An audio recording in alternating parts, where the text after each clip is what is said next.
Je suis intrapreneur et activiste économique et sociale. J'ai grandi en Arabie Saoudite jusqu'à mes 14 ans et puis ensuite je suis rentrée au Maroc pour faire mon lycée et après ça je suis allée faire mes études à Paris en France en finance à l'université Paris 9 Dauphine et à l'école de commerce INT Management. Par la suite j'ai travaillé pendant 3 ans dans un cabinet de conseil en finance où j'ai participé à des missions de due diligence pour le compte de fonds d'investissement et d'industriels qui voulaient acheter soit des startups soit des petites entreprises. Et après, je suis rentrée au pays. J'ai intégré la compagnie d'assurance Sahem dans les investissements, toujours dans les petites entreprises, les startups et les moyennes entreprises. Après ça, j'ai intégré la fondation OCP dans un programme dont l'objectif était de renforcer l'écosystème entrepreneurial marocain. J'ai travaillé pendant 5 ans avec des acteurs de l'écosystème dans le but justement de renforcer l'écosystème.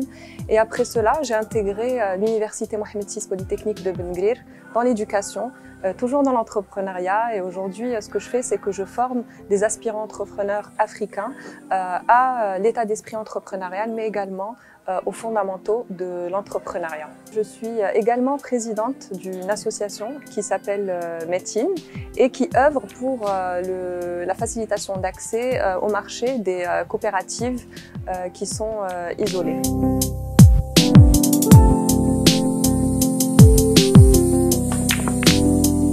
Effectivement, j'ai vécu dans plusieurs pays. J'ai surtout grandi dans un pays un petit peu atypique où la femme est reléguée vraiment au second plan. Et je pense que c'est de là que m'est venue cette volonté de me battre. Surtout que c'est venu aussi de ma maman qui m'a toujours poussée à me battre et à devenir indépendante. Et parce que justement, elle n'a pas pu exercer son métier dans ce pays, elle n'a jamais pu travailler et être indépendante. Et du coup, ça m'a donné cette envie-là de me dire non, voilà, même si j'ai grandi dans ce pays, une femme, c'est pas vrai. Une femme, ça peut être... elle peut être indépendante, elle peut réussir, elle peut réaliser de très belles choses.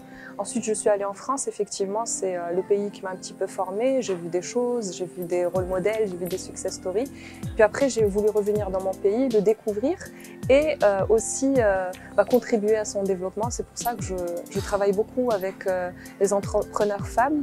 J'enseigne beaucoup à des jeunes filles. Je suis mentor aussi de plusieurs jeunes filles et j'aide aussi les coopératives féminines dans l'accès au marché.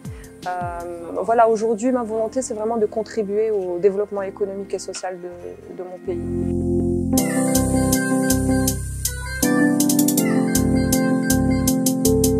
Alors pour moi, l'entrepreneuriat, c'est un état d'esprit, c'est un mindset, comme on dit. Comme je suis de nature très dynamique, j'aime le challenge, je suis aussi très combative et combattante.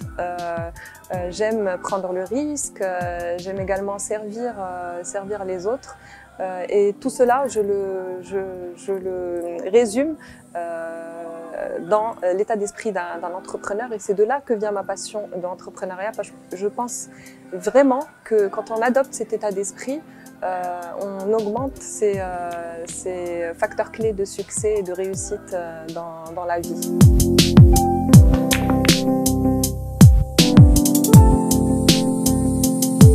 L'association Metin, c'est une plateforme de sensibilisation, de formation et de vente pour les coopératives. Elle est née d'une volonté de plusieurs bénévoles d'aider les coopératives à avoir accès, surtout celles qui sont isolées, à avoir accès au marché, au grand marché. Et ce que nous faisons, c'est que nous transformons le siège social des grandes entreprises en espace d'impact en organisant des souks solidaires en interne pour le compte de leurs collaborateurs. Et donc, ce qu'on fait, c'est qu'on crée le lien Metin, c'est-à-dire solide en arabe, entre la grande entreprise et la coopérative, surtout celle qui est isolée. La première édition, nous l'avons réalisée au sein de la BMCI le 7 novembre 2019. Elle a réuni à peu près 700 collaborateurs et 11 coopératives. Ça a vraiment été une belle réussite. Et à présent, nous souhaitons lancer une caravane solidaire et nous déplacer d'une grande entreprise à l'autre pour aider ces coopératives et pour transformer le siège social des grandes entreprises en vrai espace d'impact.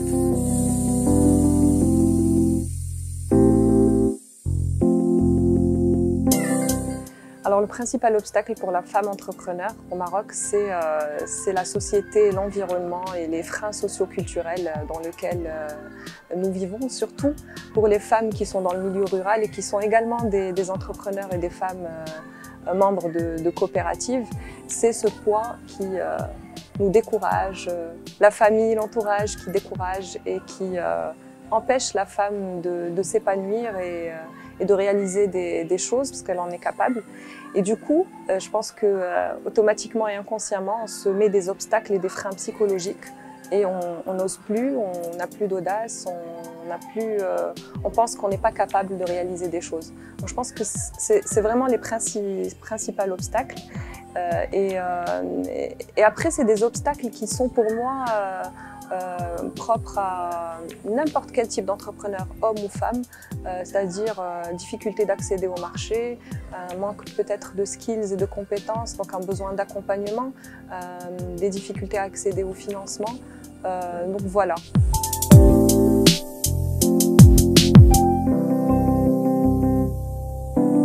Alors, les facteurs clés de réussite pour une femme et même un homme, c'est d'abord de s'assurer qu'on règle vraiment un problème qui touche un marché donné et qu'on s'assure aussi qu'il y a une opportunité marché, qu'on s'assure qu'il y a un client derrière qui est prêt à acheter notre solution, qu'on sorte aussi de l'isolement et qu'on parte aussi voir ce qui se passe dans l'écosystème, les acteurs de l'accompagnement, qu'est-ce qu'on nous offre en termes de financement, qu'on s'assure aussi qu'on serve et qu'on donne une vraie promesse à notre client et qu'on le mette au centre de tout. Voilà l'ensemble je pense des conseils que je peux donner à un entrepreneur, qu'il soit femme ou homme.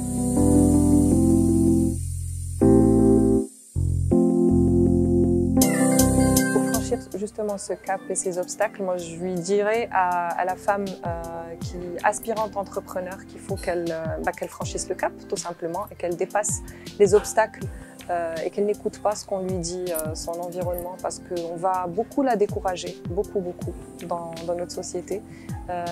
Au contraire, il faudrait qu'elle soit une actrice du changement. On a besoin d'actrices de changement, on a besoin de rôle modèles, de success story pour nous, femmes actuelles et pour les futures générations.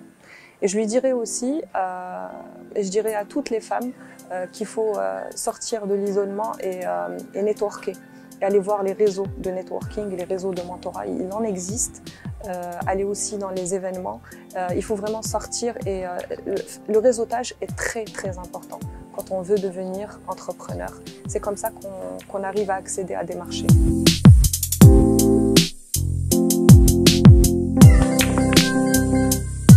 Entre vie privée et vie professionnelle, il faut pour moi 3 choses. D'abord s'organiser, ensuite demander de l'aide et enfin, surtout, c'est le plus important, ne pas culpabiliser. Voilà, je suis moi-même maman et femme d'un mari et voilà, je me dis que quand je suis épanouie, quand je rentre à la maison et que je donne du temps de qualité à mes enfants, ils sont beaucoup plus heureux que si je leur donnais du temps qui n'est pas de qualité. Donc vraiment ne pas culpabiliser et ne pas avoir peur de suivre ses rêves parce que plus on est épanoui, plus on dégage de l'énergie positive et plus on fait du bien même à notre entourage.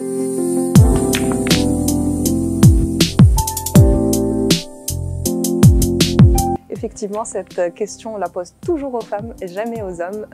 Pourquoi? Parce qu'il ne faut pas se leurrer, on est dans une société machiste et où voilà, on a vraiment l'impression que c'est uniquement le rôle de la femme et pas celui du papa.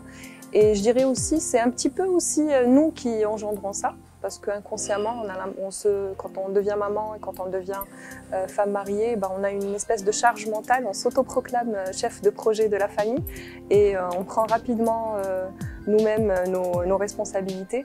Donc c'est effectivement la société et c'est aussi nous un petit peu qui endossons cette charge mentale. Donc je pense vraiment qu'au contraire, il faut, pour pouvoir dépasser cela, il faut beaucoup éduquer nos garçons pour qu'ils voient que une maman, c'est aussi une successful woman, une femme entrepreneur, une femme qui réussit, une femme indépendante. Et les petites filles aussi, qu'elles peuvent devenir des femmes indépendantes et allier entre vie privée et vie professionnelle. Donc je dirais voilà, éduquer et surtout, le plus important, il faut absolument qu'on ait des rôles modèles et qu'on ait des success stories féminines et qu'on leur donne la visibilité nécessaire pour qu'on communique sur elles et qu'on leur donne la visibilité pour que les autres filles et les autres femmes voient que c'est possible.